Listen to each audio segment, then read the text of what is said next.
નમસ્કાર ખેડૂત મિત્રો, તમારું સ્વાગત છે અમારી આ યુટ્યુબની બજાર ભાવની ચેનલમાં। તો આજે તારીખ 26 એપ્રિલ 2025ને વાર શનિવાર। તો આજના આ વિડીયોની અંદર આપણે જે ખેડૂતોએ કપાસનો સંગ્રહ કરેલ છે અને મક્કમ છે તેવા ખેડૂતો માટે મળ્યા સારા અને ખુશીના સમાચાર। તો કપાસના વાયદા બજારમાં આજે જોરદાર મોટો ઉછાળો અને હવે કપાસના ભાવ ક્યાં સુધી વધશે અને ક્યારે ઘટશે, સાથે જ ગુજરાતના તમામ માર્કેટની અંદર અત્યારે બજાર ભાવ કેવા ચાલી રહ્યા છે તેની સંપૂર્ણ અપડેટ મેળવીશું। તો વિડીયોમાં છેલ્લે સુધી બન્યા રહેજો। તો ખાસ કરીને કપાસની બજારમાં ટૂંકી વધઘટને ભાવમાં સ્થિરતા જોવા મળી રહી છે અને ભાવમાં આવકો હવે સ્થિર થઈ ગઈ છે અને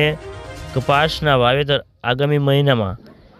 આગોતરા ચાલુ થઈ જશે, પરંતુ આ વર્ષે બહુ ઓછા થાય તેવી સંભાવના દેખાઈ રહી છે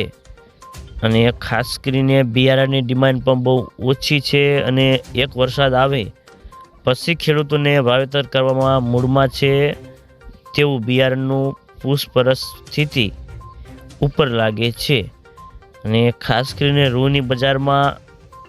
ચોથા દિવસે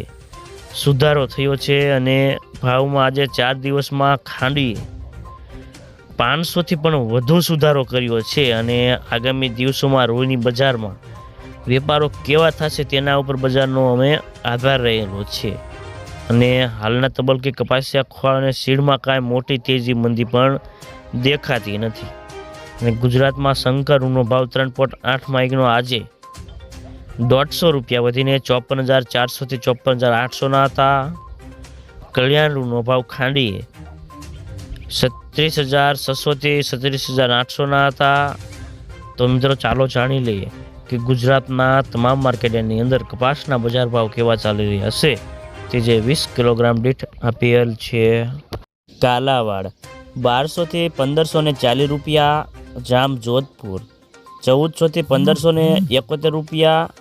ભાવનગર 1350થી 1516 રૂપિયા, જામનગર 1200થી 1470 રૂપિયા, બાબરા 1170થી 1410 રૂપિયા, અમરેલી 830થી 1572 રૂપિયા, સાવરકુંડલા 1400થી 1553 રૂપિયા, જસદણ 1360થી 1545 રૂપિયા, મહુવા 900થી 1393 રૂપિયા, ગોંડલ 1261થી 1531 રૂપિયા,